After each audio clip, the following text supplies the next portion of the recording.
لاہور سے خبر شامل کریں اور آپ کو بتائیں کہ لاہور کے علاقے رائے ونڈ میں ارائی برادری کا ایک عظیم الشان اور تاریخی جلسہ منعقد ہوا، جس میں پاکستان کے چاروں صوبوں سے تعلق رکھنے والے ارائی برادری کے ہزاروں افراد نے بھرپور شرکت کی۔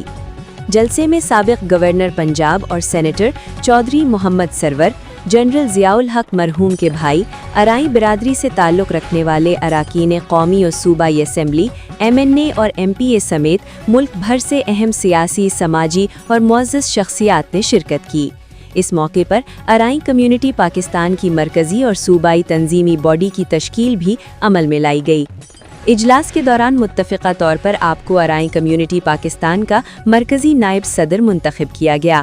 شرکاء نے ان کی قیادت، خدمات اور صلاحیتوں پر مکمل اعتماد کا اظہار کرتے ہوئے اس انتخاب کو خوش آئند قرار دیا۔ انتخاب کے بعد شرکاء نے بھرپور داد دی اور عزت و وقار کی علامت کہا گیا۔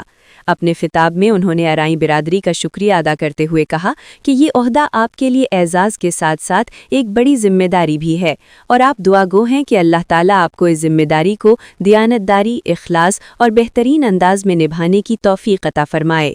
شرکاء کا کہنا تھا کہ یہ اجتماع ارائی برادری کی اجتماعی طاقت اور منظم کردار کا مظہر ہے، اور نئی قیادت کے انتخاب سے برادری کے مسائل کے حل اور قومی سطح پر مؤثر نمائندگی میں مزید بہتری آئے گی۔